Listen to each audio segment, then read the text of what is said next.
Before the best chapter of your life begins, something happens. Carl Jung called it the most terrifying and most misunderstood phase a human being can go through. And the cruelest part? Most people who are in it right now are desperately trying to make it stop. They think something has gone catastrophically wrong. But Jung discovered they have it exactly backwards. Have you ever felt like your life was falling apart in every direction at once, and no matter what you did, you could not find solid ground? If that is where you are, stay with this. Because what Jung found changes everything about what that feeling actually means. Here is what nobody tells you. The chaos you are living through is not random. It is not punishment. It is not evidence of failure. It is a very specific psychological process that has happened, without exception, to every single person who ever went on to build something extraordinary from the wreckage of what came before. Jung studied it for decades. He watched it happen in thousands of lives. And he identified a pattern so consistent and so precise that he stopped calling it a breakdown altogether. He called it the necessary precondition for becoming who you actually are. But here is the part that changes everything. Most people who are inside this process have no idea what it is. They misread every signal. They fight every symptom. And in doing so, they interrupt the most important thing that has ever happened to them, usually just before it would have completed. They step off the train one stop before the destination and spend the rest of their lives wondering why they never arrived. Jung identified two types of people who make it through this process, and two types who do not. The ones who make it are not necessarily stronger or more intelligent or more psychologically equipped. They simply have one thing the others lack. They have a framework for what is happening. They understand that the chaos is not evidence of failure, but of progress. That the dissolution is not the end of the story, but the most critical chapter of it. That what feels like falling apart is actually falling into place. This video is about giving you that framework, what this process actually is, why it has to be this hard, and most importantly, what you are supposed to do while you are living inside it. Let us start at the very foundation of what Jung discovered. Jung believed every human being arrives whole. Every emotion, every impulse, every trait, every desire, you arrive with all of it. But the world does not let you keep all of it. Your parents, your teachers, your culture, your community, they begin sorting very early. The traits that earn approval stay visible. The ones that earn punishment or rejection get packed away, fast, without ceremony, often before you are old enough to even understand what is happening. Over time, you construct what Jung called the persona, the curated, socially acceptable version of yourself, the face that fits, the version that gets rewarded, and everything that does not fit that face, your suppressed anger, your buried ambition, your silenced creativity, your unspoken limits, your raw, unmanaged needs, all of it gets pressed into the dark corner of your psyche that Jung called the shadow. Here is where most people who have heard of the shadow get it completely wrong. The shadow is not purely the dark side of your personality. It is not just your jealousy or your rage or your selfishness. The shadow holds anything that was suppressed, and that includes the best parts of you, your power, your voice, your refusal to be diminished, the parts of you that were told, directly or indirectly, that they were too much, not appropriate, too loud, too ambitious, too sensitive, too difficult. The shadow holds every piece of yourself you learned to hide in order to survive the world you grew up in. And the shadow does not stay quiet. It waits. It grows. It feeds on every experience that triggers it and every relationship that pokes at its edges. And at some point, usually when you are at your most exhausted and your defenses are lowest, it erupts. And when it does not look like growth. It looks like your entire life collapsing at once. Jung spent considerable time in his writing describing what the shadow accumulates over a lifetime, because the longer you maintain a persona, the heavier the shadow becomes. Every time you smiled when you wanted to scream, the shadow absorbed it. Every time you swallowed a boundary to keep the peace, the shadow held it. Every time you sacrificed your honest desire to manage someone else's reaction, the shadow filed it away. And every time you told yourself, "This is just who I am," meaning the agreeable version, the undemanding version, the version that never inconveniences anyone, you were pressing more of the real self deeper into the dark. This is why the eruption, when it finally comes, can feel so disproportionate to whatever triggered it. The trigger is rarely the actual cause. The trigger is just the final piece of pressure that exceeds the structure's capacity to contain what has been accumulating for years. And the eruption is not just the trigger event. It is everything that was stored behind it, all at once, finally refusing to be held any longer. Jung called that eruption a breakthrough in disguise, but from inside it, it feels nothing like that. Now let us talk about what actually triggers the eruption, because this is the part of Jung's discovery that most people who are going through it desperately need to understand. He called it a clarity event.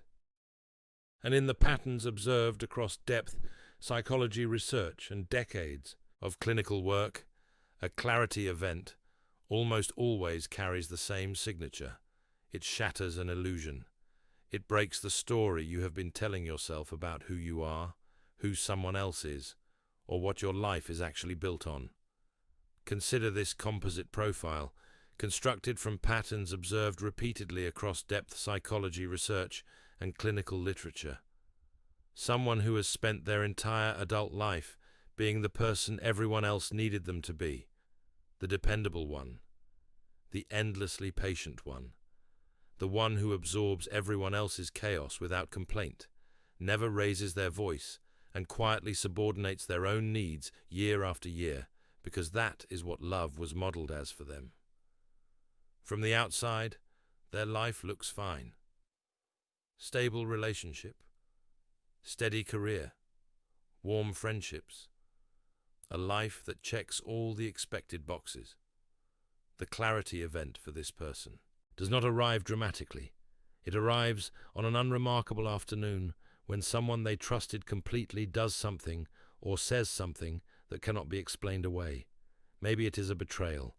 Maybe it is a small, revealing cruelty they have been excusing for years and simply cannot excuse anymore. Maybe it is the moment they see, for the first time without their defenses fully in place, that the relationship they have been protecting and sacrificing for was never what they believed it to be.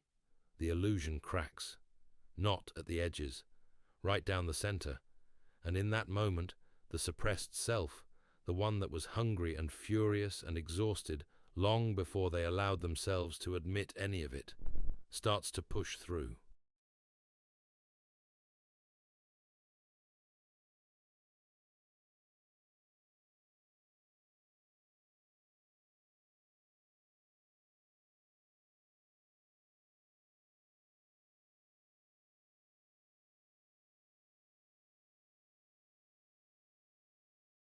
What happens next is what Jung found most fascinating and most heartbreaking in his work across decades of clinical observation. Most people run. They scramble to repair the crack as fast as possible. They blame the other person entirely and immediately look for a replacement. They move. They change jobs. They redecorate and remodel everything on the outside so they do not have to look at what is dissolving on the inside. And in doing so, they walk directly past the only doorway that could have changed their entire life. The clarity event comes and goes. They emerge from it not transformed, but slightly more defended, slightly more numb, and slightly more removed from the self they were meant to become. And Jung noted, with something close to clinical grief, that the shadow does not give up. If the invitation is refused at 30, it comes back at 40. If refused at 40, it comes back at 50. each time heavier, each time harder to survive, each time the required transformation more urgent and more costly to delay. What they were supposed to do, what the clarity event was designed by the psyche itself to force, was to turn inward, to ask not just what that person did to them, but what part of themselves they had been surrendering in order to stay in that dynamic for so long. To begin the process, Jung called shadow integration. Shadow integration is not a comfortable process. Jung was completely unambiguous on this point. There is no version of it that is painless. It cannot be sped up with better habits. It cannot be reasoned past with positive thinking or morning routines or motivational content. It requires one thing above everything else, and it is the one thing most people will do almost anything to avoid. It requires sitting with the parts of yourself you buried without flinching away from them and recognizing them as yours, not as shameful, not as evidence of damage, as yours. Now pay close attention here, because what comes next is the question that will determine whether you actually get through this process or stay stuck inside it indefinitely. The way the shadow eruption is experienced, the actual texture of what it feels like to live through day to day, depends almost entirely on how your mind is wired. Jung spent decades mapping psychological types, and what he found was that the pre-transformation chaos arrives through completely different channels depending on how your dominant psychological functions operate. If you do not know which channel yours comes through, you will almost certainly misdiagnose what is happening to you. You will treat the symptom while the actual signal keeps getting louder and louder until it cannot be ignored. For someone whose inner life runs primarily on deep feeling and intuition, the collapse does not wait for a rational explanation before it begins. It comes first as pure emotion. Long before there is a name for it or an obvious cause that can be pointed to, there is a devastation with no address, dreams that leave them wrecked without explanation, a grief that does not belong to any single event, but seems to belong to their entire life up to this moment, a pull towards something they cannot articulate, like a compass spinning because the magnetic north they organize their whole life around has suddenly shifted. Consider a composite portrait reflecting this experience, drawn from patterns documented consistently in depth psychology literature with this type of person, someone who has always felt more intensely than the people around them, someone who gave enormous energy to their relationships, their creative work, their sense of meaning and purpose, and who now wakes up every morning with that hollow grey feeling that no amount of sleep or distraction can touch. They move through their day performing normalcy while carrying something underneath that they cannot name. Jung would have recognized it immediately as the beginning of shadow integration, forcing its way to the surface. And he would have said this directly to them. The depth of feeling on the way down corresponds exactly to the clarity waiting on the other side. The people who feel the most in the collapse tend to emerge from it with the most durable and most profound transformation. The depth of the descent is not a sign that something extra has gone wrong. It is a measure of what is being built. For the analytical, logic-driven mind, the process looks almost nothing like that from the outside. This person appears composed, functional, maybe slightly withdrawn but otherwise fine. Their colleagues notice nothing unusual, but internally, every belief system they built their life on is being demolished. They keep catching contradictions they cannot resolve, gaps between the principles they told themselves they lived by and how they actually behaved when it mattered most.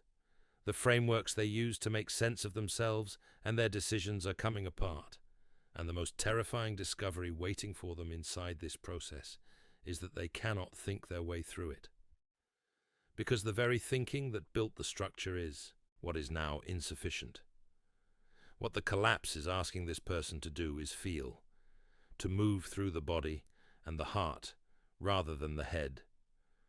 For someone who organized their entire identity around intellectual control, that demand is not just uncomfortable, it is a threat to the self. and that is precisely why it is the required path. Then there is the pattern seen consistently in grounded, body-anchored individuals, those who trust what they can verify and measure in the physical world. For this type, the shadow does not announce itself through feeling or philosophical unraveling. It comes through the body itself. The composite portrait here looks like this: a highly disciplined, capable person, someone who has always prided themselves on being able to push through whatever came at them, who suddenly cannot make it through a day without an exhaustion that has no physiological explanation. Their doctors find nothing wrong on paper, but they carry a heaviness that sleep does not touch and nutrition does not resolve. The body is delivering, with increasing urgency, a message the conscious mind has been refusing to receive. The life, as currently constructed, cannot continue. Something at the foundation must change, not the schedule, not the diet, not the external circumstances, the self. And then there is the practical systems-oriented type, the person who is the structural backbone of whatever environment they inhabit. Their family depends on their steadiness. Their team depends on their competence. They find deep meaning in being the person who holds everything together. When the shadow erupts in this type, it does not come as emotion or physical sensation. It comes as external collapse. The plan that cannot be rescued no matter how much effort is applied. The carefully maintained system that develops a failure point no amount of optimization can repair. Their transformation begins not with a feeling, but with a defeat, a practical failure that reveals, in its refusal to be solved by any of the usual methods, that something much deeper than strategy or skill was required all along. 4 completely different surface experiences of the same underlying process, and beneath all 4 of them, the same destination, the place Jung considered the most critical and most dangerous territory in the entire journey. The middle. Jung wrote about the middle using an image that I think is the most accurate description he ever produced of what this feels like from the inside. He compared it to the interior of a chrysalis. Most people know that a caterpillar goes in and a butterfly comes out. What most people do not know is what happens in between. The caterpillar does not simply grow wings inside that casing. It completely liquefies. Every structure that made it a caterpillar dissolves into an undifferentiated biological state. It is neither what it was nor what it will become. It is formless potential, raw material.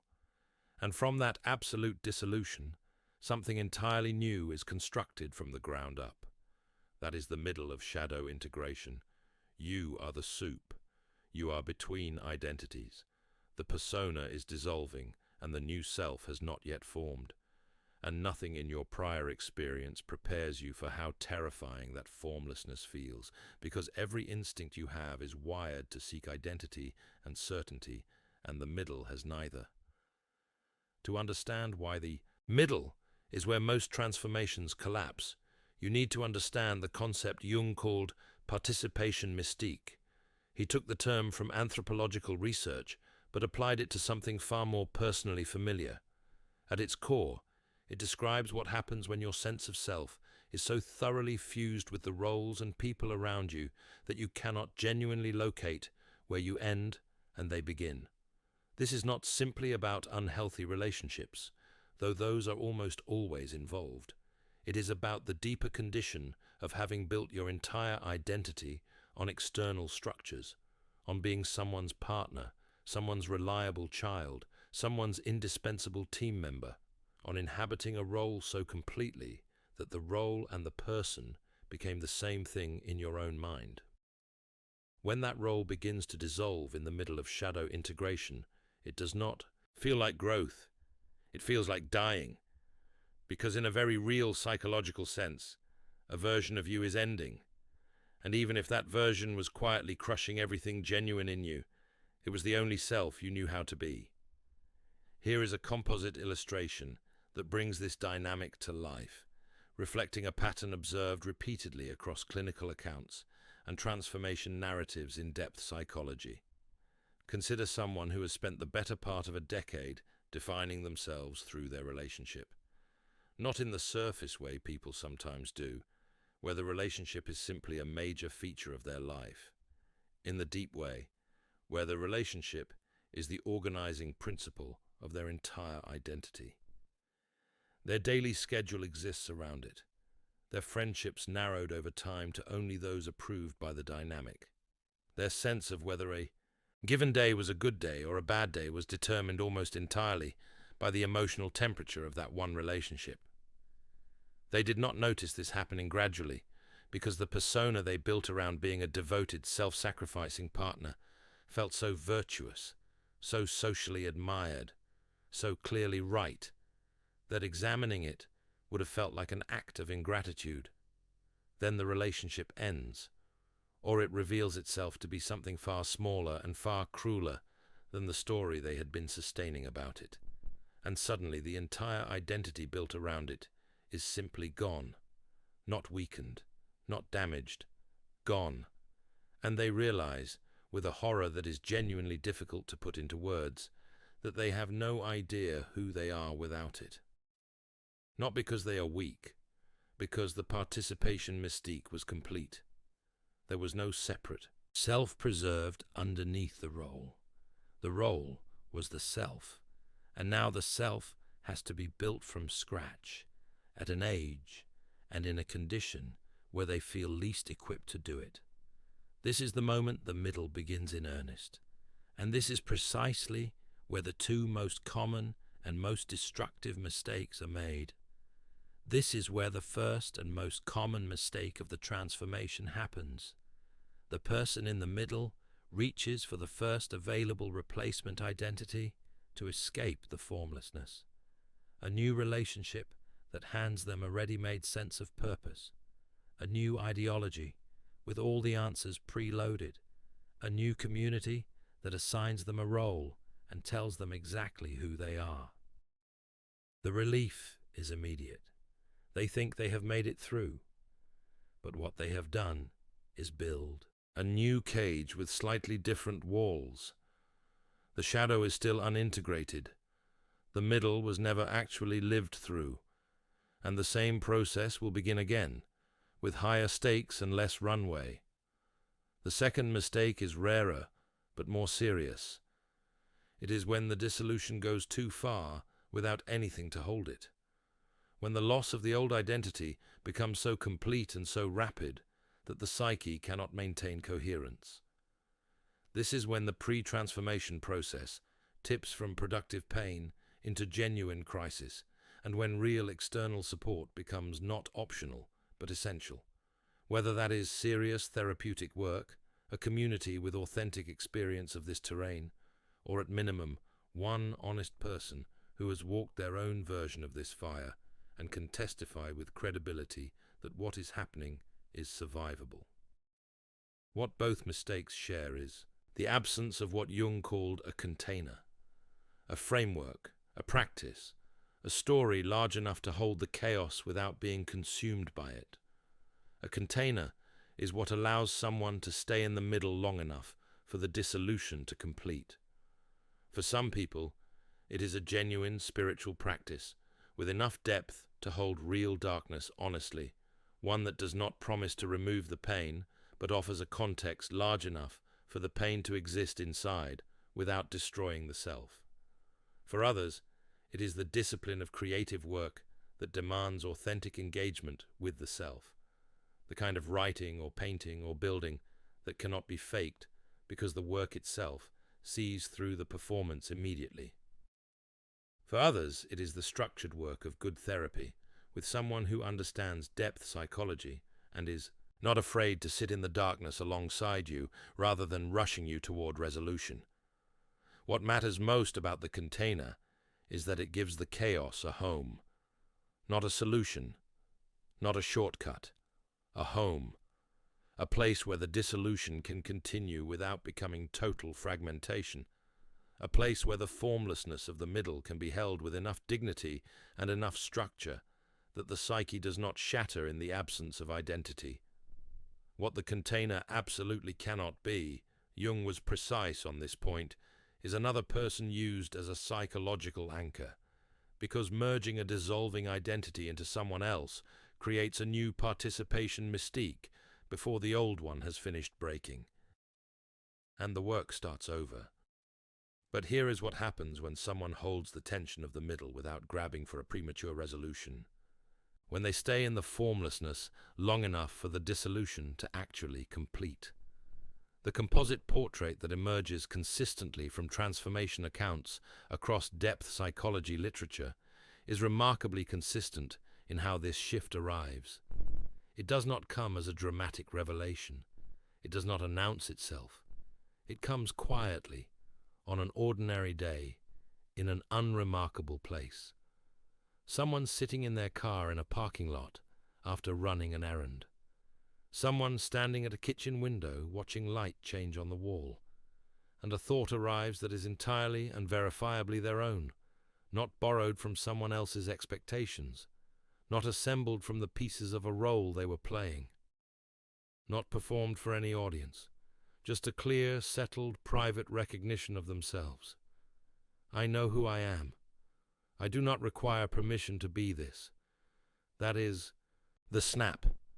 That is what Jung called individuation completing.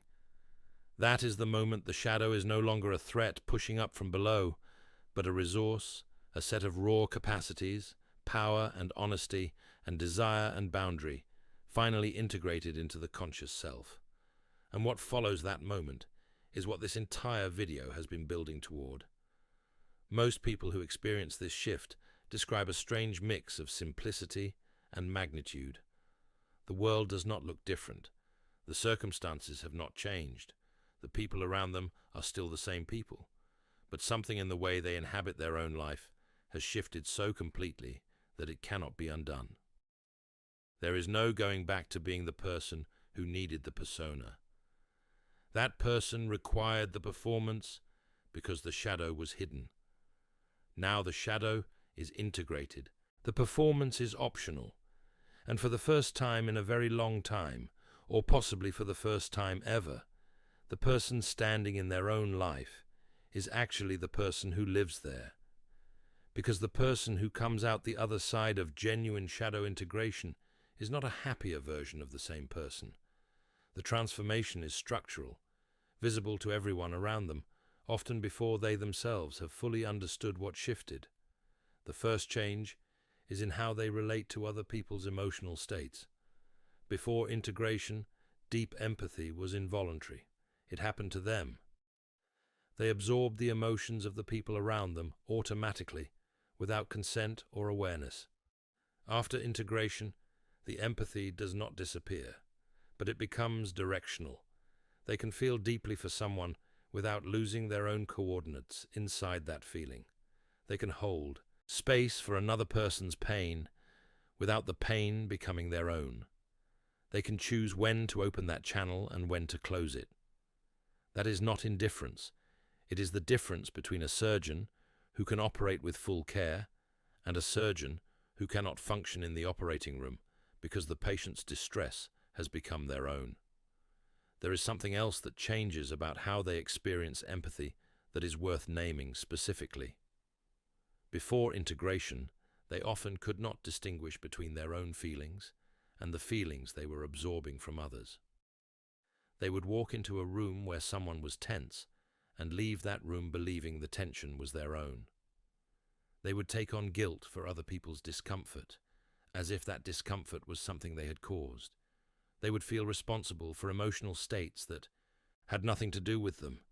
After integration, those signals are still received, but they are now received with clarity.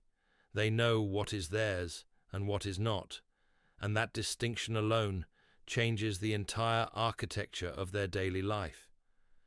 The second change is the one that tends to visibly unsettle people around them, because the integrated person becomes effectively unreachable by manipulation, not through cynicism or defensive guardedness, but through a much simpler mechanism. Manipulation is a precision instrument. It requires leverage. It requires a target with an unacknowledged wound, a shadow element that has not been faced and is therefore vulnerable to being exploited. When genuine shadow integration is complete, those wounds no longer exist in that accessible form. They have been seen. They have been held honestly. They have been made conscious. And a manipulator scanning for a lever simply finds nothing. No hidden shame to threaten. No buried need to exploit. No wound to poke. The settled, unhurried security this produces in a person is what people who have been through the fire describe as feeling invincible. Not arrogance, not imperviousness to pain. A deep structural security in who they are that cannot be shaken from the outside because it was built from the inside out. It is also worth noting what this does to the person's relationship with confrontation. Before integration, any conflict felt existentially dangerous because their identity depended on being seen as agreeable or competent or good.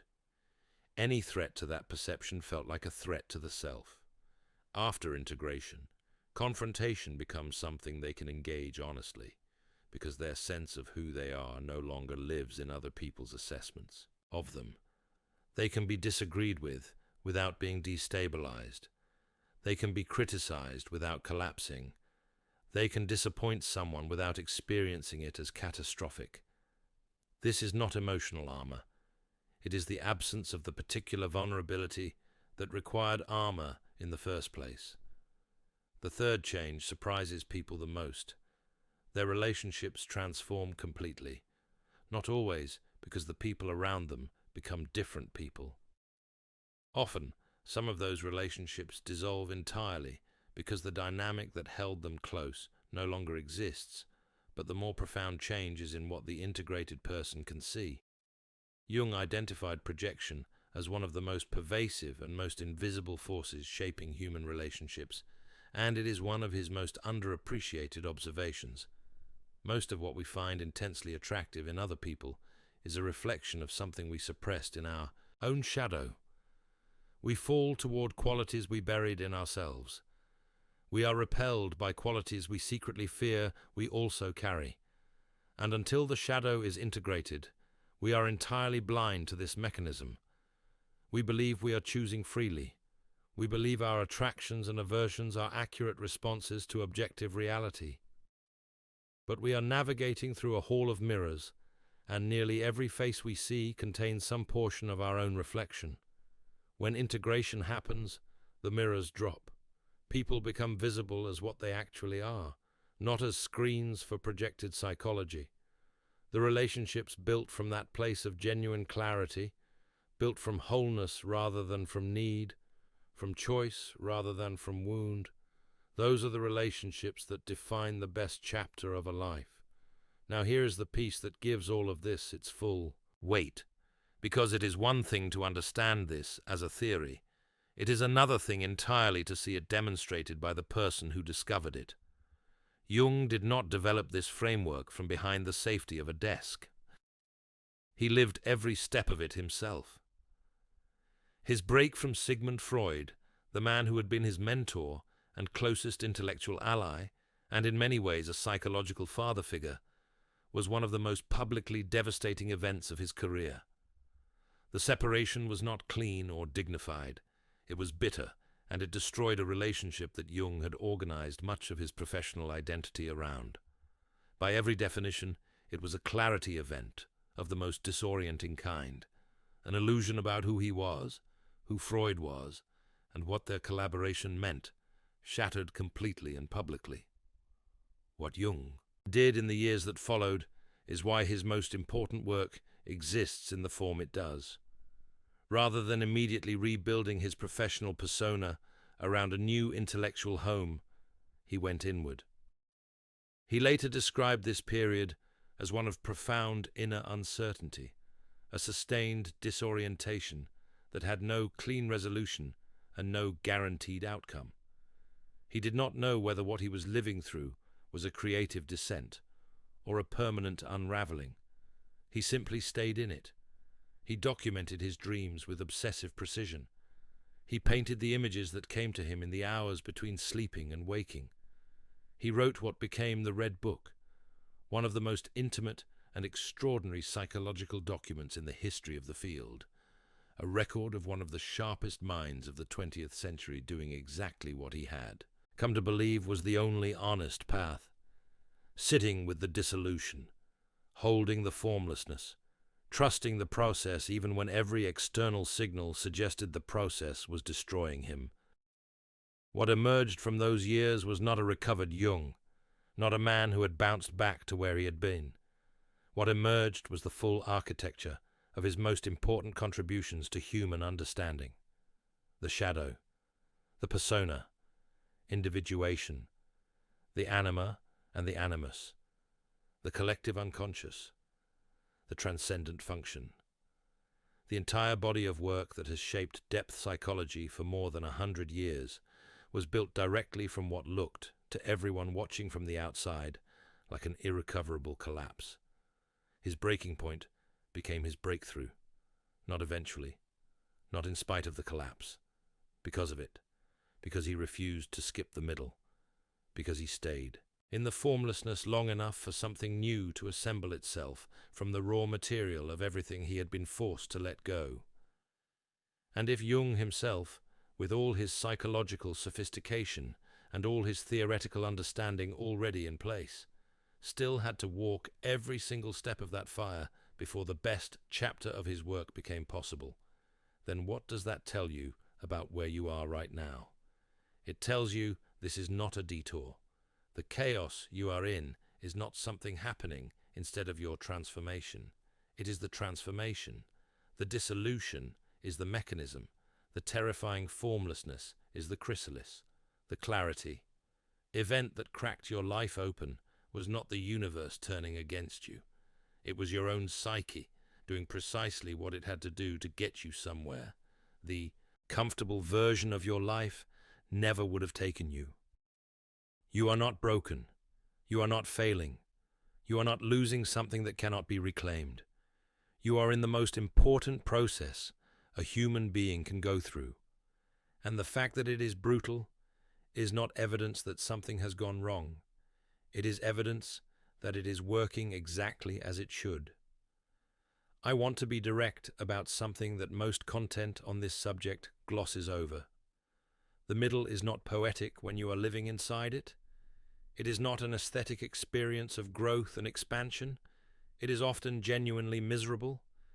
There are days when you will not be able to explain to anyone around you what is wrong, because what is wrong is not any single thing.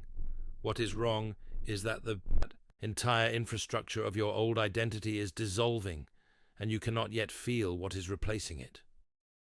There are nights when the formlessness becomes so total that you begin to question whether you were ever a real person at all, or just a performance in service of other people's needs. There are mornings when the only honest thing you can say is that you do not recognize your own life, and none of that is weakness. All of it is the process. The chrysalis does not look beautiful from the inside. From the inside, it is chaos and dissolution, and an absence of the familiar structures that told you who you were. What makes it bearable, what makes it survivable, is not pretending it is beautiful. It is understanding what it is. It is knowing that the formlessness has a direction, even when that direction cannot yet be felt. It is knowing that every person who ever built the best chapter of their life sat inside something that felt very much like this before it resolved. So if you are in it right now, do not run. Do not grab the first available replacement for the identity that is dissolving. Do not medicate the formlessness into silence or distract yourself back into numbness. Stay in it. Turn toward what the clarity event is showing you rather than away from it. Let the shadow be seen rather than buried again. Let the participation mystique dissolve even though it feels like dying, because what is dying was never the full truth of who you are. It was only the version of you that you built to survive before you knew you could. Do more than survive. Because on the other side of that willingness is the version of you that cannot be manipulated, because it has already faced every wound the manipulator would have needed. The version that loves people clearly, because it sees them without the hall of mirrors. The version that chose what it has, rather than settling for what felt safe. The version that built the best chapter, not despite having been through the fire, but because of what the fire finally burned away. Before the best chapter of your life, this always happens. And now you know exactly what it is, why it has to be this way, and what to do while you are still in the middle of it. If this hit something real for you today, subscribe. We go deep into Jungian psychology, shadow work, and the ideas that do not just inform you but actually change how you move through your own life. Drop a comment right now and finish this sentence. My breaking point became my breakthrough. Tell us your story, because someone watching this tonight is in the fire right now, and your words might be exactly what keeps them in it long enough to come out the other side. In The Alchemist's Path, perception training for empaths, you'll turn overwhelm into wisdom with practical drills, Jung-inspired boundaries, and step-by-step perception training. This guide includes 3 exclusive chapter videos to deepen each lesson. Written by Surreal Mind, 236 pages, beautifully designed 8.5 by 11 downloadable ebook, in stock now. Start your training today. Feel deeply while thinking clearly. Get The Alchemist's Path at thesurrealmind.com.